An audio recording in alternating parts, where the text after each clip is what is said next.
Thomas Smith never wanted to touch a gun again after that bloody day in Deadwood.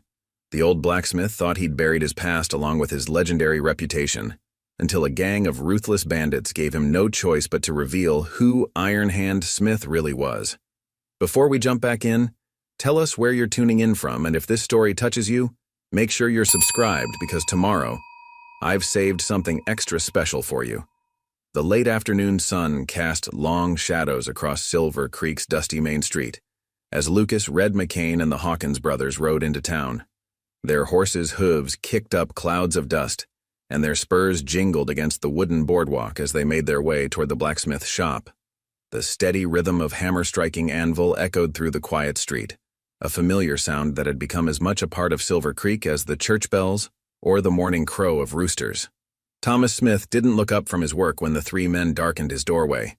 His weathered hands, scarred from years of working hot metal, continued shaping the horseshoe with practiced precision. Only the slight tensing of his shoulders betrayed his awareness of their presence. The forge's heat had long since soaked into his leather apron, and sweat trickled down his temples despite the cooling afternoon air. "Hey, old-timer," McCain called out, his voice carrying a hint of mockery. "Heard you're the only smithy around these parts."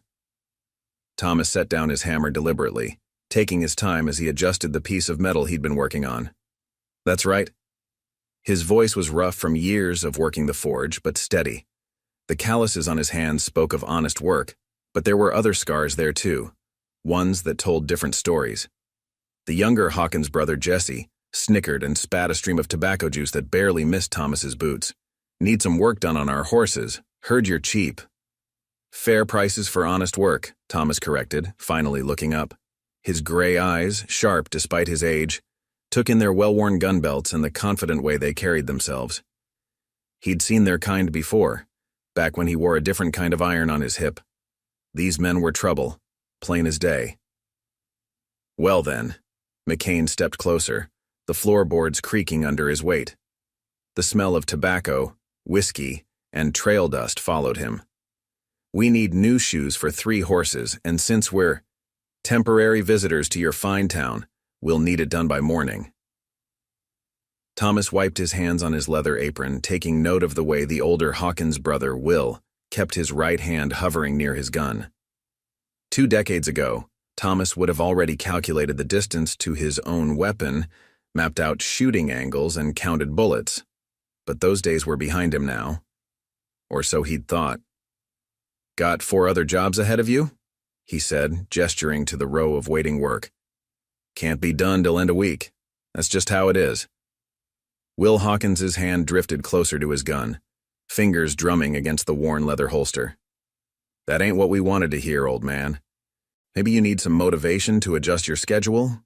The movement didn't escape Thomas's notice. His fingers tightened almost imperceptibly around the hammer he'd just set down. 20 years ago, it would have been a gun he reached for instead. The muscle memory was still there, buried deep but not forgotten. Like riding a horse or dancing a waltz, some things the body never truly forgets.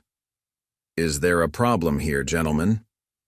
The voice came from the doorway, where Marshal Johnny Davis stood, with his thumbs hooked in his gun belt, badge gleaming in the late afternoon sun. Thomas noticed the way McCain's hand moved away from his gun, but the smirk remained plastered on his face like a badly fitted mask. "No problem, Marshal," McCain replied smoothly, though his eyes remained cold. "Just discussing business with the blacksmith here, trying to work out a mutually beneficial arrangement."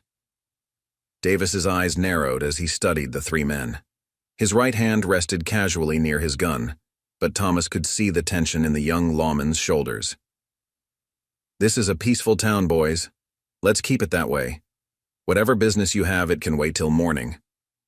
The 3 men backed away, but McCain paused at the door, his spurs making a final threatening jingle. "We'll be back tomorrow morning, old-timer.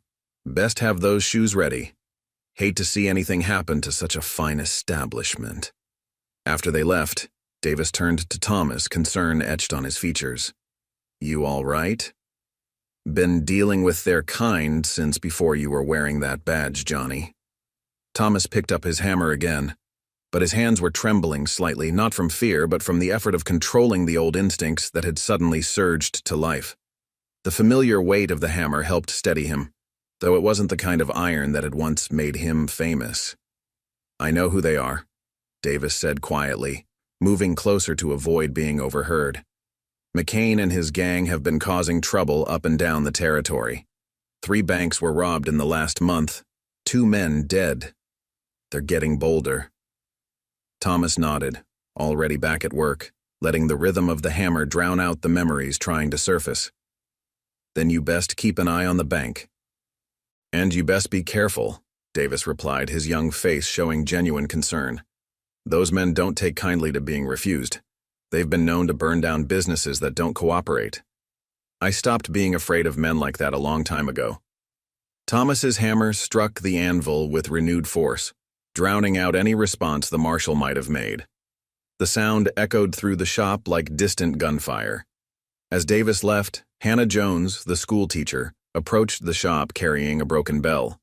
She'd witnessed the entire exchange from across the street, and something about the way the old blacksmith had handled himself, the stillness, the control, the underlying tension, made her wonder if there was more to him than the quiet man who fixed the town's metalwork. "Mr. Smith?" she called out softly, her voice barely carrying over the sound of the hammer. "Is this a bad time?" Thomas looked up, his expression softening slightly at the sight of her. Hannah was one of the few people in town who treated him like more than just the local smithy. "Never a bad time for you, Miss Jones. What's broken today?" She held up the school bell, its bronze surface dull in the fading light. The clapper came loose again, 3rd time this month. As he took the bell from her hands, their fingers brushed briefly. Hannah noticed the old scars on his knuckles, scars that looked nothing like the burns and nicks that came from blacksmith work. These were the kind of marks left by fighting, by violence, by a life lived hard and dangerous. "Those men," she said hesitantly, watching as he examined the bell with practiced care. "They seemed dangerous." Thomas's eyes met hers for a moment, and Hannah saw something there, a flash of something cold and hard like steel in winter. "Most men who try to look dangerous usually aren't, Miss Jones. It's the quiet ones you need to watch out for." He paused, turning back to his work. "Always the quiet ones." Something in his voice made Hannah wonder just how quiet Thomas Smith really was, and what storms lurked beneath that carefully maintained silence. The next morning it dawned cool and clear over Silver Creek. Thomas had already been at his forge for 2 hours when young Jimmy Parker arrived for his apprenticeship. The boy's eager face was smeared with dirt, and his clothes bore the worn look of hand-me-downs, but his eyes sparkled with enthusiasm. "Morning, Mr. Smith. Did you hear about the strangers in town?" Jimmy asked, reaching for his work apron. "Ma says they're staying at the Golden Spike Hotel, but they were causing trouble at the saloon last night." Thomas grunted, focusing on the piece of metal he was heating. "Less gossip, more work. That water trough won't fix itself." As Jimmy set to work, Thomas kept one eye on the street through the open shop door. He'd spent a restless night, old memories stirring like autumn leaves in a storm. His right hand had cramped twice, phantom pains from an injury 20 years old, earned in a gunfight most folks had forgotten. "Mr. Smith," Jimmy's voice interrupted his thoughts, "have you ever met any famous gunfighters?" Thomas turned the metal in the forge, watching it glow orange-red. "What makes you ask that?" "Well, Marshal Davis was talking to Doc Wilson yesterday. I heard him say something about Iron Hand Smith and Deadwood." Jimmy's face shone with curiosity. "Was that you they were talking about?" Before Thomas could answer, Hannah Jones appeared in the doorway, silhouetted against the morning sun. She carried a basket covered with a checkered cloth, and the smell of fresh bread wafted through the shop. "Good morning, Mr. Smith, Jimmy," she smiled. "I brought you both some breakfast. Consider it payment for fixing the school bell." Thomas wiped his hands on his apron. "Miss Jones, you don't need to—" "Nonsense," she interrupted, setting the basket down on his workbench. "A man can't work on an empty stomach. Besides, I wanted to thank you for yesterday. The way you handled those men—"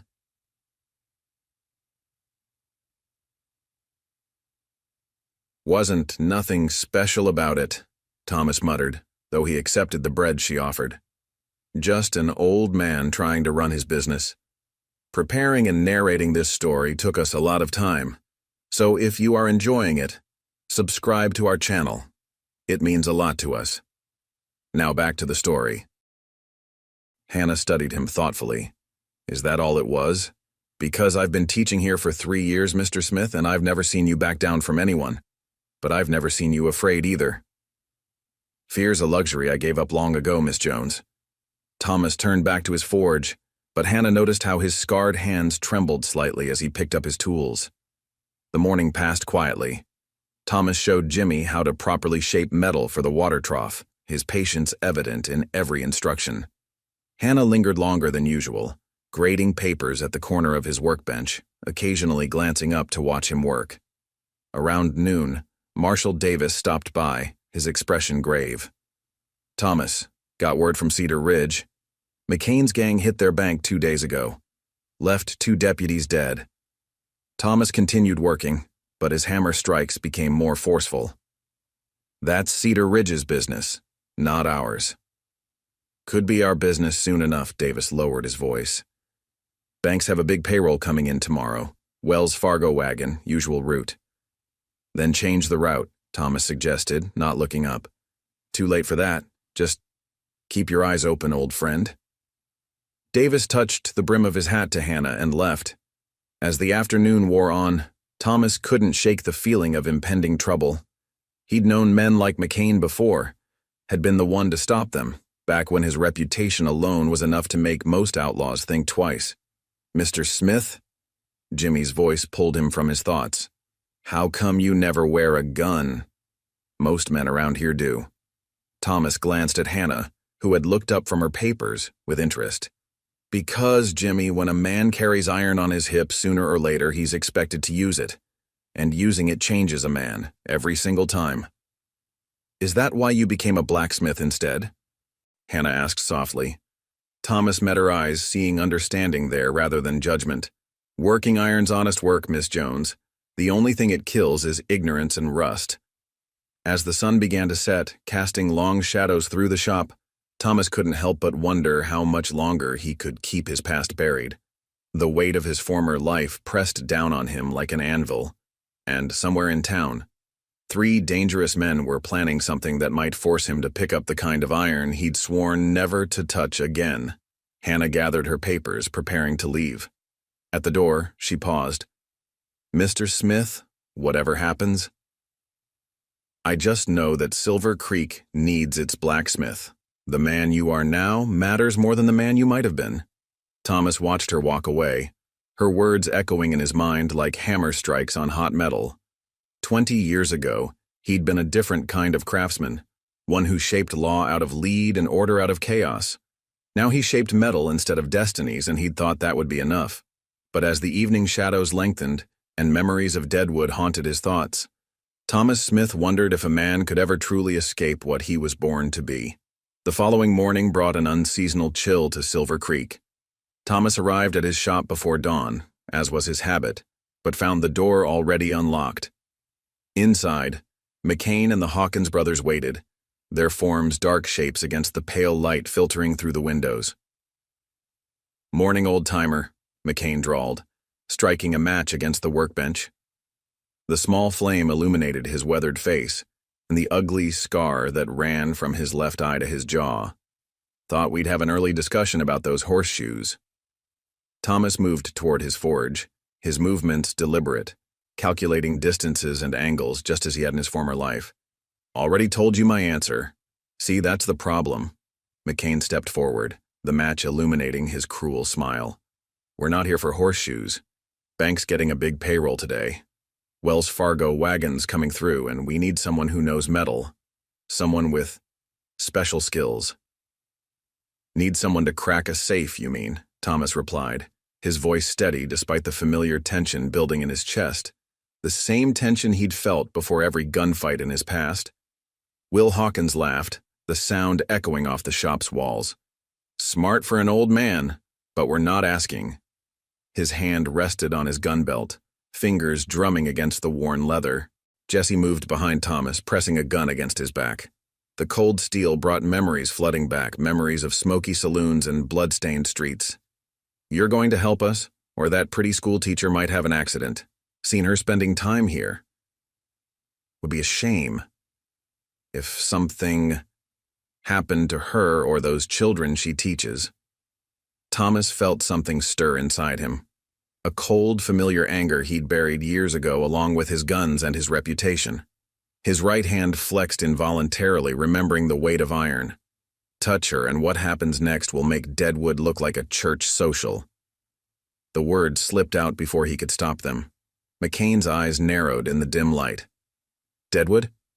Wait a minute. His face changed as recognition dawned. Well, I'll be damned. You're him, ain't you? Iron Hand Smith? The man who killed Blackjack Turner in the Deadwood shootout?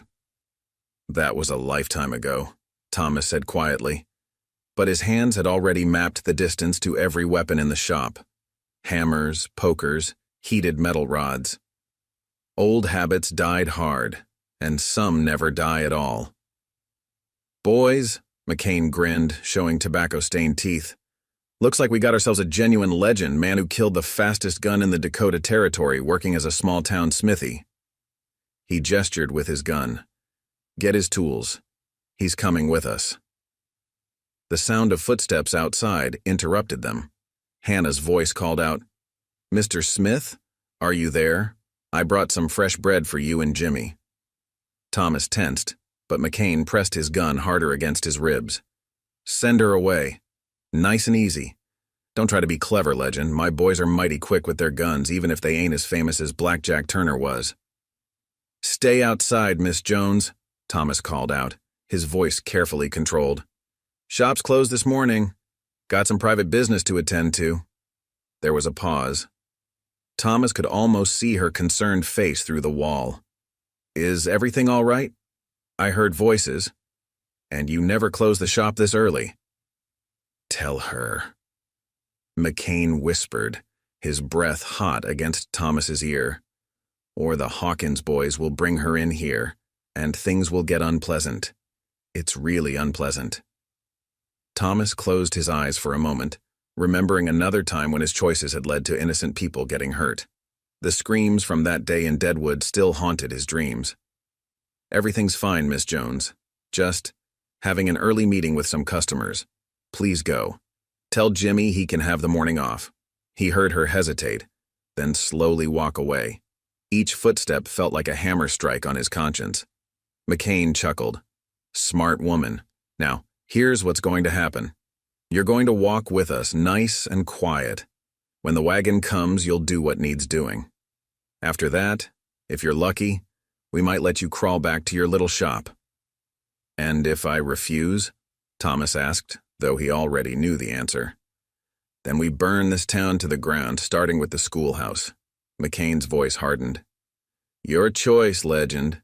Time to decide if you're ready to watch more innocent people die because of your principles. Thomas felt the weight of his past pressing down on him. He'd sworn never to return to that life, but now it seemed that life had found him anyway. The sound of Hannah's retreating footsteps still echoed in his ears, reminding him of all he stood to lose. Time's wasting, Jesse prodded him with the gun. What's it going to be, Iron Hand?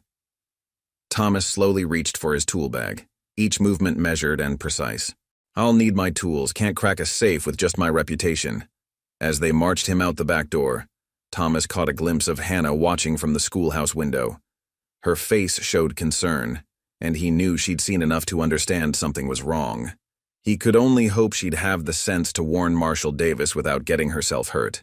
20 years ago, he would have already made his move, and would have left 3 dead men on his shop floor. But age had taught him patience, and there were innocent lives to consider now. Sometimes, he reflected grimly, the hardest fights were the ones you had to lose before you could win. Move, McCain ordered, and Thomas felt himself being pushed toward the waiting horses. As they rode out of town, he could feel his carefully constructed peace crumbling away, revealing the gunfighter beneath. Iron Hand. Smith was about to ride again, whether he wanted to or not. The morning sun climbed higher, promising another hot day in Silver Creek, as 4 riders disappeared into the hills, 3 outlaws and 1 legend who'd thought his fighting days were done. The gang took Thomas to an abandoned mining camp in the hills overlooking Silver Creek. McCain stationed the Hawkins brothers as lookouts while he kept watch over Thomas, who sat examining the tools they'd let him bring.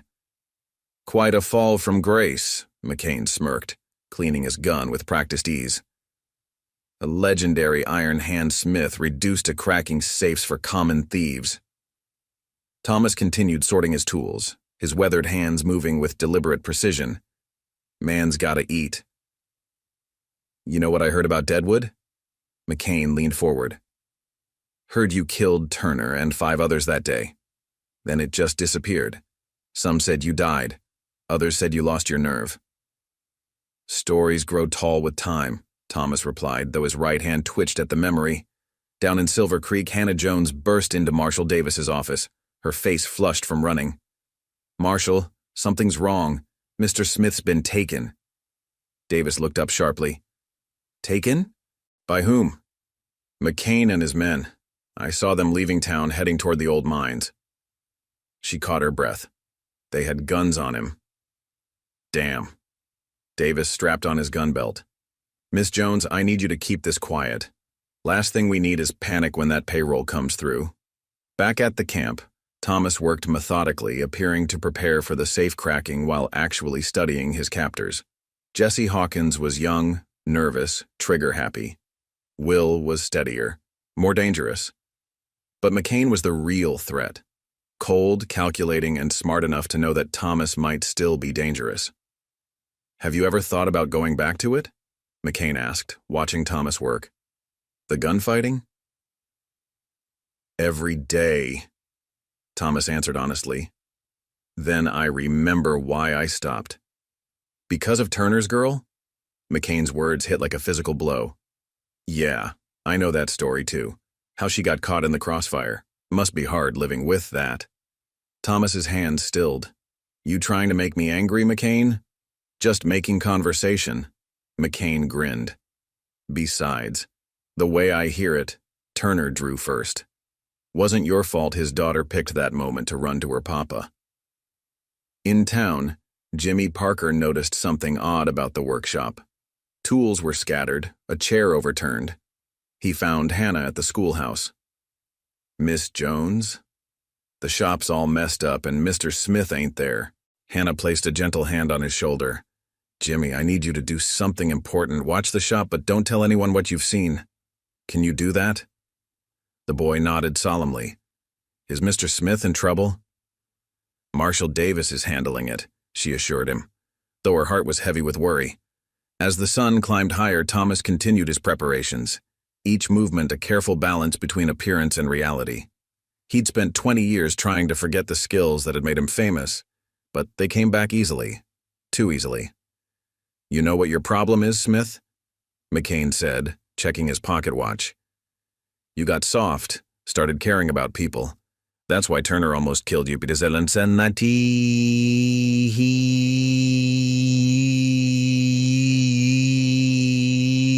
hesitate if his girl was near." Thomas looked up, his eyes hard. "Man who doesn't care about innocent lives is no better than a rabid dog." "Maybe," McCain agreed, "but rabid dogs tend to live longer than heroes." The hours crawled by. Thomas noticed Jesse's increasing nervousness, Will's quiet competence, McCain's cold calculation. He filed away each detail, each weakness, preparing for a moment he hoped wouldn't come. In town, Marshall Davis gathered information quietly. The Wells Fargo wagon was due by noon, carrying enough payroll to tempt any outlaw. He posted deputies discreetly, but his thoughts kept returning to Thomas. "You really think he'll help them?" his deputy asked. Davis shook his head.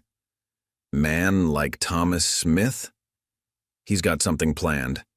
Just hope he remembers he's not as young as he used to be." At the camp, Thomas finished his preparations. His tools were laid out perfectly, some for show, others carefully positioned for what might come. 20 years of working iron had taught him patience, precision, and the importance of proper preparation. "Almost time," McCain announced. "Are you ready to earn your keep, Legend?" Thomas stood slowly, feeling every one of his years. "Man's gotta be what he is, McCain, sooner or later." "That's right," McCain laughed. "And you're just a broken-down old gunfighter playing at honest work." Thomas looked toward Silver Creek, thinking of Hannah, Jimmy, and the peaceful life he'd built. Sometimes a man had to decide what kind of iron he'd carry, the kind that built things, or the kind that destroyed them. The answer, he realized, had been forged long ago in the heat of his own regrets. The Wells Fargo wagon appeared right on schedule, rolling along the dusty trail below the mining camp. 2 armed guards rode alongside, unaware of what awaited them. "Showtime, Smith," McCain whispered. "Remember what's at stake." Thomas watched the wagon approach, his mind racing through possibilities. The familiar weight of tools in his hands brought back memories of another kind of iron, another kind of precision. "Jesse, Will, positions," McCain ordered. The Hawkins brothers mounted up ready to spring the trap. But just as they prepared to move, Thomas spotted something, a glint of metal in the rocks below. Marshal Davis had positioned his men along the trail. The lawman might be young, but he wasn't foolish. "Something wrong?" McCain pressed his gun against Thomas's ribs. "Trail's too exposed," Thomas replied, thinking quickly. "Guards will see us coming. Need to wait till they reach the bend." McCain studied him suspiciously. "Since when does a safe cracker know about ambush tactics?" "Man picks things up," Thomas said quietly. 20 years of watching, learning. The wagon rolled closer. Thomas could see Jimmy Parker's small figure near his shop in town, standing watch just as Hannah had asked. The boy's loyalty stirred something in him, a reminder of what he'd gained in exchange for his violent past. Suddenly, Jesse Hawkins spotted the hidden deputies. "Trap!" he yelled, firing wildly. The valley erupted in gunfire. McCain grabbed Thomas, using him as a shield. "You knew," he snarled. "Should have killed you back in town." Thomas felt the old instincts surge back. His right hand, the one that had earned him his nickname, moved with legendary speed. He grabbed McCain's gun arm, twisting with a strength born from years of working iron. The gun went off, the bullet striking rock. Thomas continued the motion, years of hammering metal having kept his arms strong despite his age. McCain's wrist snapped with an audible crack. Will Hawkins turned to shoot, but Thomas was already moving. He threw his heavy tool bag, catching the outlaw in the chest. Will's shot went wide as he stumbled backward. "Kill him!" McCain screamed, clutching his broken wrist. Jesse hesitated, giving Thomas the moment he needed. He rolled behind a boulder as bullets chipped the rock around him. Below, Marshal Davis and his deputies were advancing, their guns providing covering fire. Thomas spotted an old mining cart nearby, its rusty track leading down toward the valley. Years of working with metal told him the ancient brake mechanism might still hold. "Last chance, Smith," McCain called out. "Face us like the legend you are." Thomas smiled grimly. "Legend's dead," he shouted back. "Just a blacksmith now." With that, he kicked the brake loose. The cart rocketed down the track, drawing the outlaw's fire. In that moment of distraction, Thomas charged. His hands, so skilled at shaping metal, now shaped violence with surgical precision. He caught Jesse with a blow that sent the young outlaw sprawling. Will managed to fire once more, the bullet grazing Thomas's arm before a hammer throw caught him in the shoulder. McCain, despite his injury, had drawn a second gun. "Should have stayed dead, Iron Hand." "Name's Thomas Smith," Thomas replied, standing his ground. "Just a blacksmith from Silver Creek." The shots rang out simultaneously. McCain's bullet whispered past Thomas's ear. Thomas's thrown wrench caught McCain squarely in the face, sending him crashing into the dirt. As silence fell over the valley, Marshal Davis and his men reached the camp. They found 3 unconscious outlaws and Thomas Smith calmly collecting his scattered tools. "You all right?" Davis asked, holstering his gun. Thomas examined his wounded arm. "Nothing a bandage won't fix. Reckon Doc Wilson's got his hands full today." "Town's safe," Davis nodded. Payroll too, though I suspect that was never their real target. Thomas looked at him questioningly. Bank job was just a bonus, Davis explained. McCain's been bragging in every saloon from here to Cheyenne about how he'd be the one to bring down Iron Hand Smith. Guess his reputation needed a boost. Thomas shook his head. Reputations are funny things, Marshal. Best left in the past, where they belong. As they led the prisoners away, Thomas looked down at Silver Creek. Hannah stood outside his shop with Jimmy, both watching the hills. He could return now, go back to his quiet life of honest work. But something had changed. The iron in his blood, so long dormant, had awakened. The question was, could he put it to rest again? Doc Wilson finished bandaging Thomas's arm as Hannah watched from the doorway of the medical office. The late afternoon sun cast long shadows through the window, highlighting the worry lines on her face. "You're lucky it was just a graze," the doctor said, securing the bandage with practiced hands. "Though I suspect luck had little to do with it." "Just another day's work," Thomas replied, flexing his arm carefully. The wound stung, but he'd had worse. Much worse. Hannah stepped forward, her skirts rustling against the wooden floor. "Another day's work doesn't usually involve gunfights and outlaws, Mr. Smith. Not for a blacksmith." "No," he agreed, meeting her eyes. "Usually just involves hammers and horseshoes. Simpler tools for simpler times." Doc Wilson gathered his supplies, sensing the tension between them.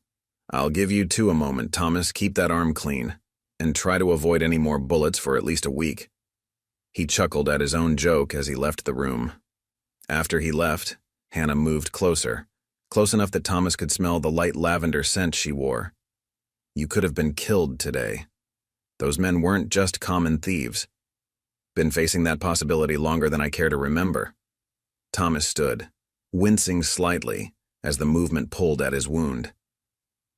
"Started the day I first strapped on a gun. Seems it didn't end when I took it off."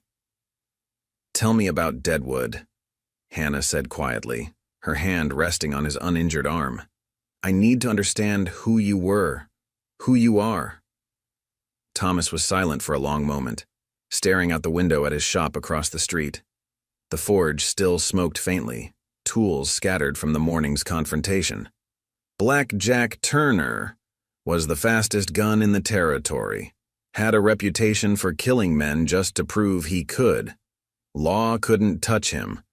Wouldn't even try after he gunned down a federal marshal in broad daylight. And Scheite? "De Hammertana Mekin in Erntan corridor. So, Yindabidar, Imbibar decides are rather encouraging." Was younger then. Faster. Didn't think about the consequences. He flexed his right hand unconsciously, feeling the old familiar ache. Turner had killed 3 men that morning, including a young deputy who'd just gotten married. I called him out, thought I was doing the right thing. Hannah squeezed his arm gently. "His daughter?" I heard McCain mention her. "Sarah. She was 12. Thomas's voice grew hoarse with the memory. Nobody knew she was there, hiding behind the water trough. When the shooting started, she ran to her father, got caught in the crossfire. I tried to stop, but Turner kept firing. By the time it was over, 6 men were dead, including Turner. And Sarah." "It wasn't your fault," Hannah said softly, moving to face him. "You were trying to stop a killer. Tell that to her ghost." Thomas turned to meet her gaze. "After that, I couldn't touch a gun without seeing her face. So I learned to work with different kinds of iron. Thought I could forge a new life, make things instead of destroying them." "And you did," Hannah insisted, her eyes bright with conviction. "You've built something here, Thomas. Something good. The town needs you. Not as a gunfighter, but as the man you've become." Before Thomas could respond, Jimmy burst into the office, face flushed with excitement. "Mr. Smith, everyone's talking about how you caught those outlaws. Dick at the livery stable says you used to be a famous gunfighter. Is it true you killed Black Jack Turner?" "Jimmy," Hannah scolded, but Thomas held up his hand. "Come here, boy." Thomas sat down heavily, gesturing for Jimmy to approach. "Need to tell you something important. Being fast with a gun isn't something to admire. It's a curse, not a blessing. Every man I killed, justified or not, left scars deeper than any bullet wound. Jimmy's enthusiasm dimmed slightly. But you saved the town today? Saved it with tools and wits, not guns. Remember that. Thomas placed a hand on the boy's shoulder. True strength isn't in how many men you can kill. It's in what you can build, what you can protect. Every horseshoe you shape, every wheel you mend, that's honest work. Work that helps people instead of hurting them. Hannah watched the interaction, seeing a different side of Thomas emerge. Here was a man trying to pass on hard-earned wisdom, to prevent another young soul from following his violent path. Get back to the shop, Thomas told Jimmy. Those horseshoes won't shape themselves. And Jimmy? Being good at honest work? That's something to be proud of. After Jimmy left, Hannah approached Thomas again. You're good with him. He needs that kind of guidance. Boys need to learn there's more to being a man than being quick with a gun. Someone has to show him a better path than I took. Is that why you stayed in Silver Creek? To find redemption? Thomas shook his head, running his hand along the bandage on his arm. Stayed because it felt right. Simple work. Honest people. No ghosts. At least, that's what I thought. And now? Hannah's voice was barely a whisper. Now? Thomas stood, moving toward the door. Now I know ghosts follow a man wherever he goes. Question is whether he lets them rule him or learns to live with them, make peace with them. Outside, the late afternoon sun painted Silver Creek's main street in shades of gold. Thomas could see his shop, the forge still smoking slightly. 20 years of peaceful work had built something here, something worth protecting. Marshal Davis says McCain was hunting you, Hannah said, falling into step beside him, that the bank job was just an excuse to draw you out. Man can't run forever, Thomas replied, his boots kicking up small clouds of dust. Sooner or later the past catches up. Just have to hope you've built something strong enough to withstand it when it does. They reached his shop, where the day's unfinished work waited. Hannah watched as he checked his tools, noting how naturally they fit his hands now. Hands that had once dealt death, now creating, mending, building. Will there be others? She asked, concern evident in her voice. Other men looking to make a name by challenging Iron Hand Smith? Thomas picked up a hammer, testing its familiar weight. Probably. Man's reputation has a way of outliving his desire to keep it. But they won't find him. He died in Deadwood, along with Sarah Turner. They'll just find an old blacksmith trying to do honest work. Hannah touched his arm again, and this time he didn't pull away. An old blacksmith who protects what's his. What's worth protecting, he corrected softly, his eyes meeting hers with new understanding. The forge's warmth wrapped around them as the sun began to set on Silver Creek, and Thomas Smith realized that sometimes a man's strength lay not in what he could destroy, but in what he chose to preserve. And sometimes, the hardest iron to forge was the kind that bound one heart to another. A week after the showdown at the mining camp, word of Thomas Smith's true identity had spread through Silver Creek like wildfire. The quiet blacksmith's reputation now preceded him everywhere he went, though he continued his work as if nothing had changed. One morning, as Thomas worked the forge, Marshal Davis entered the shop looking troubled. Got a telegram from Denver. McCain escaped during transport. Thomas's hammer paused mid-strike. Anyone hurt? 2 guards dead. He's gathered a new gang, worse than the Hawkins brothers. Davis handed Thomas the telegram. They're coming here. Hannah, who had been grading papers at her usual corner of the workbench, looked up sharply. How do you know? McCain left a message. Davis's face darkened. Said he's going to finish what he started, but this time he's bringing enough men to burn Silver Creek to the ground. Thomas studied the telegram, his weathered face unreadable. How many? Reports say 12, maybe 15. All gunfighters with prices on their heads. Davis adjusted his gun belt. I've got 4 deputies, town council's talking about evacuating. Jimmy, working nearby, spoke up. But Mr. Smith can stop them, right? Like he did before? Thomas set down his hammer carefully. Jimmy, take the rest of the day off. Go home to your mother." After the boy left reluctantly, Hannah moved closer to Thomas. "What are you thinking?" "Thinking it might be time to move on," he said quietly. "Draw them away from Silver Creek." "That's not an option," Davis interjected. "Town needs you here." Thomas's right hand flexed unconsciously. "Town needs peace, not the war McCain's bringing." Hannah touched his arm. "Running won't stop men like McCain. They'll just find another target, another town." "She's right," Davis agreed. "We need to make a stand here." Thomas walked to the back of his shop where an old trunk lay covered in years of dust. He opened it slowly, revealing a gun belt he hadn't touched in 20 years. "There'll be killing," he said, his voice heavy with memory. "Innocent people could get hurt." "Innocent people will definitely get hurt if McCain's gang rides unopposed," Davis countered. "You know that better than anyone." Thomas lifted the gun belt, feeling its familiar weight. The ivory-handled Colt still sat in its holster, well-oiled despite 2 decades of disuse. He'd maintained it out of habit, though he'd sworn never to wear it again. "If I put this on," he said slowly, "Iron Hand Smith comes back. All of him. The legend, the killer, the man I tried to leave behind." Hannah stepped forward. "You're not that man anymore. You've proven that. Using a gun to protect people isn't the same as using it for pride or reputation." Sarah Turner's father probably told himself the same thing. Thomas set the gun belt down. "Every man who straps on iron thinks his cause is just." "Then what's your answer?" Davis demanded. "Let McCain burn our town? Let him kill innocent people just to get to you?" Thomas turned back to his forge, watching the flames dance. "Give me till morning. I need to think." After Davis left, Hannah remained. "You're not really planning to leave, are you?" "Would it be so wrong?" Thomas asked. "Trade one old man's life for the safety of a whole town? You know McCain won't stop with you.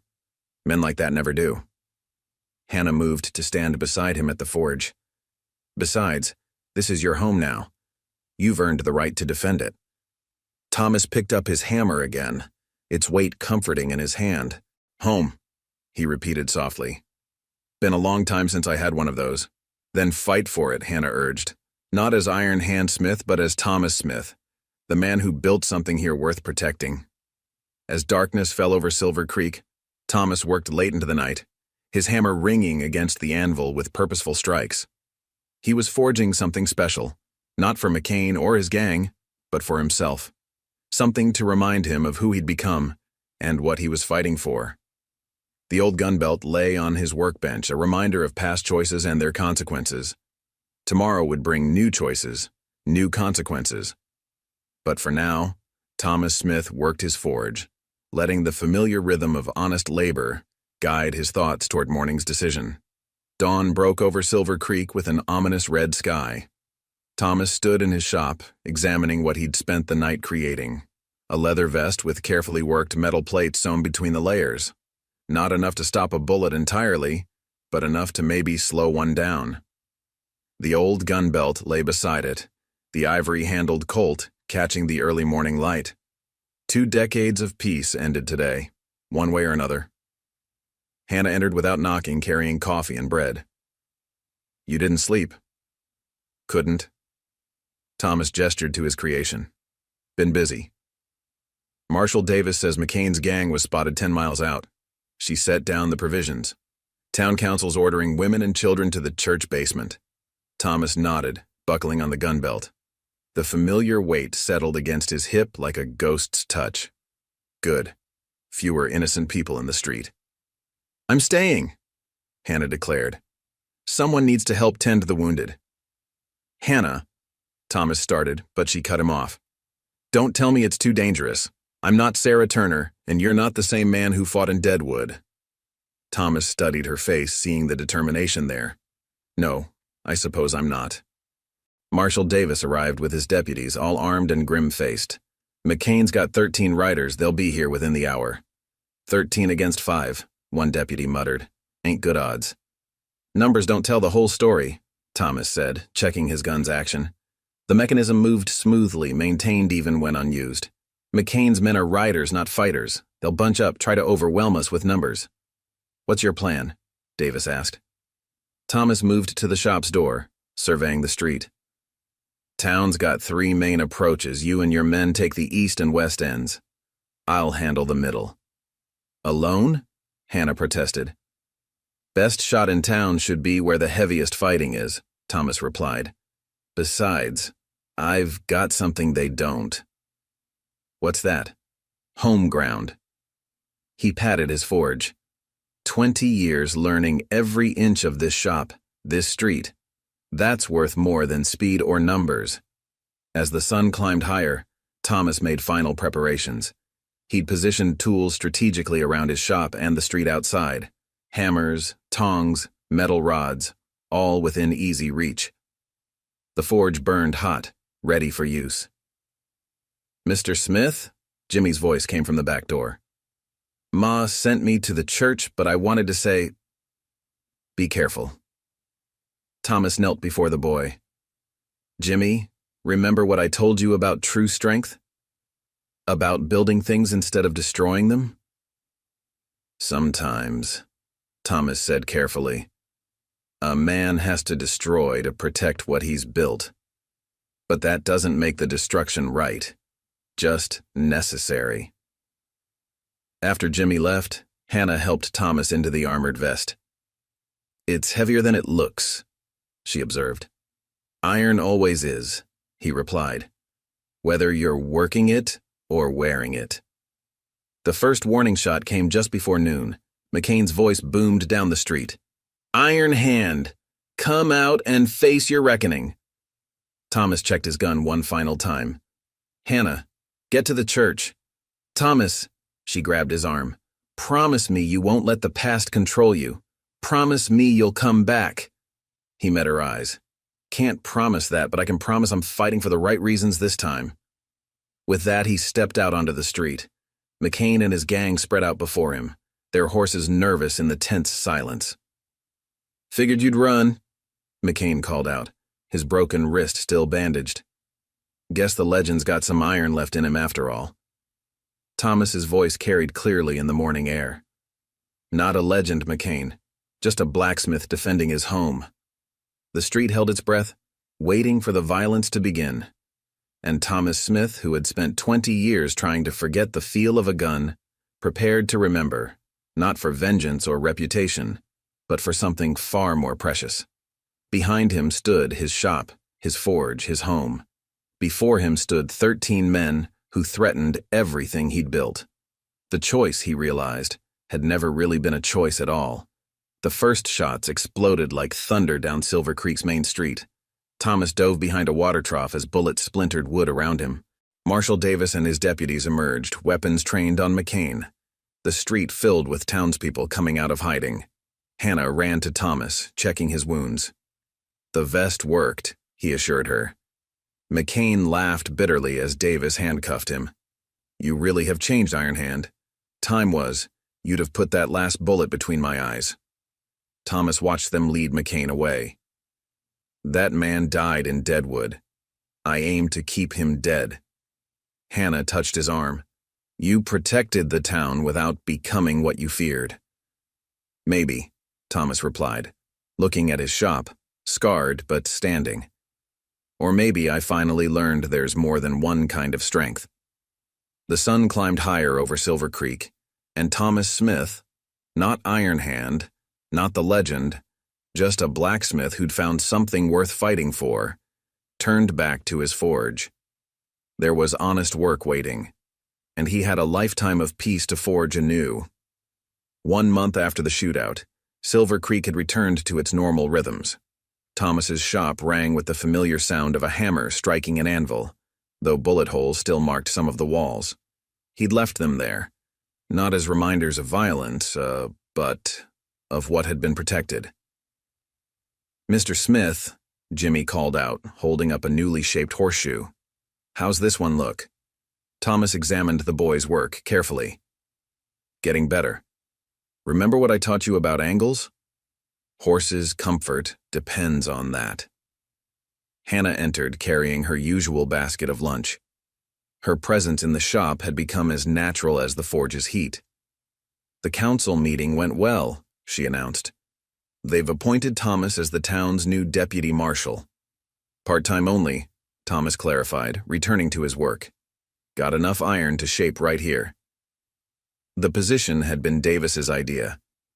A man who can stop a fight before it starts is worth more than one who's just quick with a gun, he'd said. Word of McCain's defeat had spread throughout the territory. Some young gunslingers still came, hoping to make a name by challenging Iron Hand Smith. But they found only Thomas Smith, blacksmith and part-time deputy, who had more effective ways of handling trouble than drawing a gun. "Tell them about the letter," Hannah prompted, setting out their lunch. Thomas wiped his hands on his apron. "Got word from the governor. McCain and what's left of his gang will be hanging next week in Denver." "Good riddance," Jimmy muttered, then looked embarrassed. "Sorry, Mr. Smith. I know you don't like talking about such things. So it's all right, boy. Justice and vengeance ain't the same thing. Important to know the difference." Thomas had been teaching Jimmy more than just blacksmithing. The boy was learning the value of creation over destruction, of patience over quick action. The same lessons Thomas had learned the hard way. "Sarah Turner's brother wrote," Hannah added softly. "He heard about what happened here." Thomas nodded, his expression thoughtful. He understands now that his sister wouldn't have wanted her death to haunt anyone forever. The letter had brought a kind of peace Thomas hadn't expected. 20 years of carrying guilt couldn't be erased, but perhaps it could be transformed, like iron in the forge, into something useful. "Town's changing?" Hannah observed, watching people pass by the shop. "More families are moving in.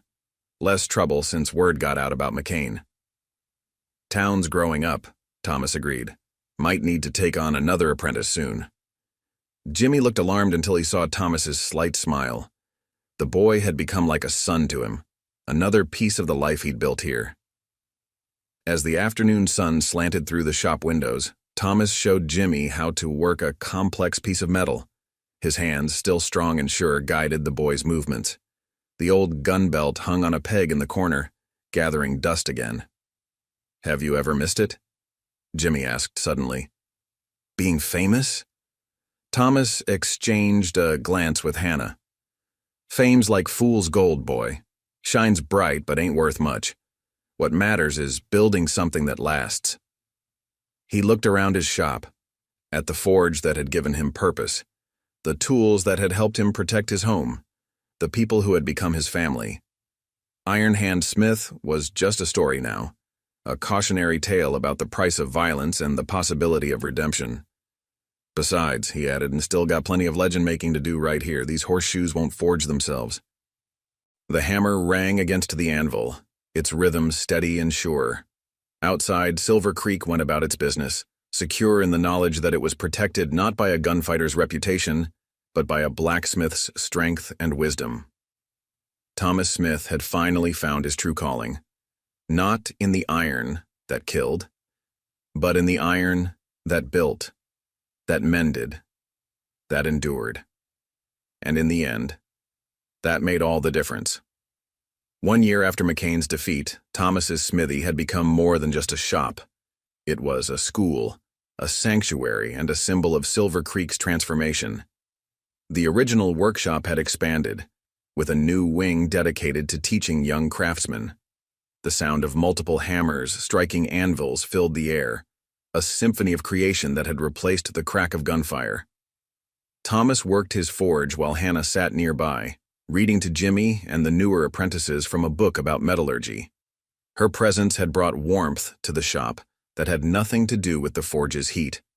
Their marriage 3 months ago had been a town celebration, a marking point between Silver Creek's violent past and peaceful future.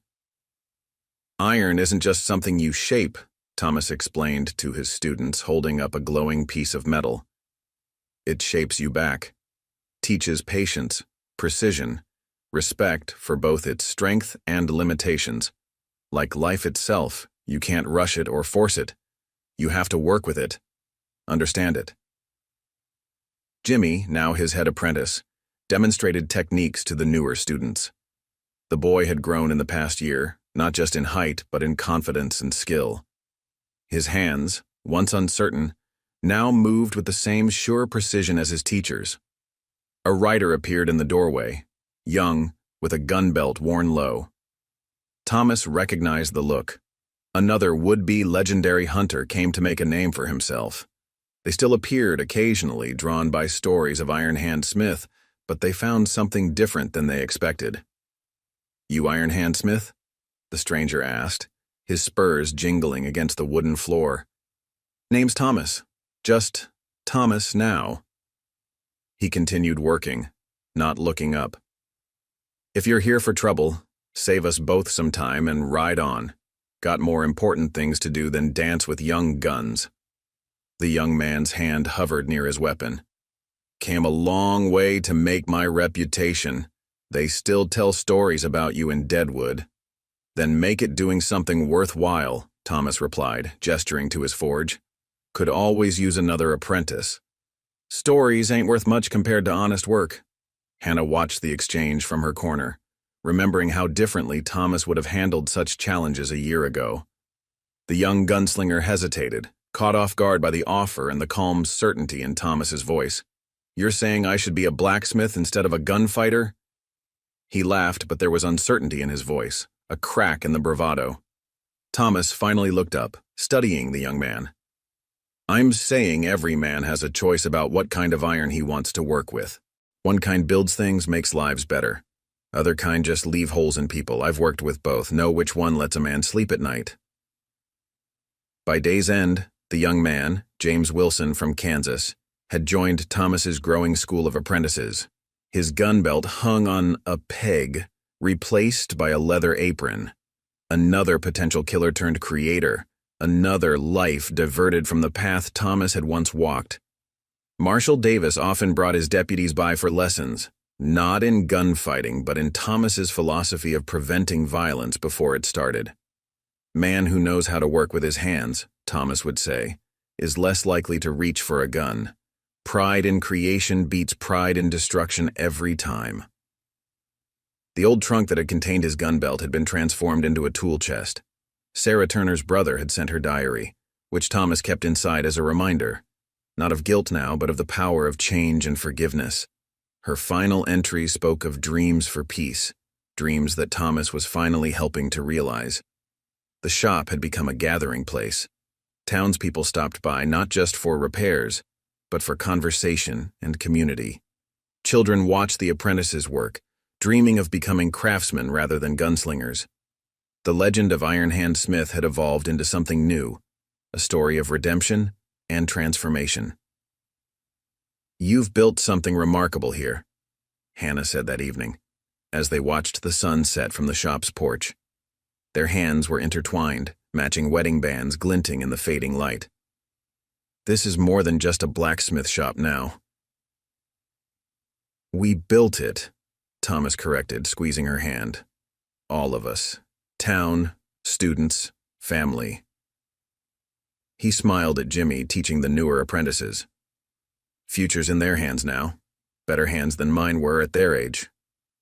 A wagon approached, carrying more steel for the shop.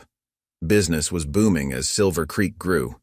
New families were moving in, attracted by the town's reputation for peace and prosperity. The street where Thomas had faced McCain's gang now hosted a weekly market. Inside the shop, James Wilson struggled with a difficult piece of metalwork. Thomas watched as Jimmy stepped in to help, showing the same patience Thomas had shown him. The young man's frustrated expression slowly transformed into one of understanding. "That's it," Jimmy encouraged. "Let the metal tell you what it needs. Can't force it any more than you can force life to go your way." Thomas smiled at Hannah. "Boy's becoming quite the teacher himself." "He learned from the best," she replied, "though I seem to remember someone saying he'd never take on apprentices. Things change. People change." Thomas looked at his scarred hands.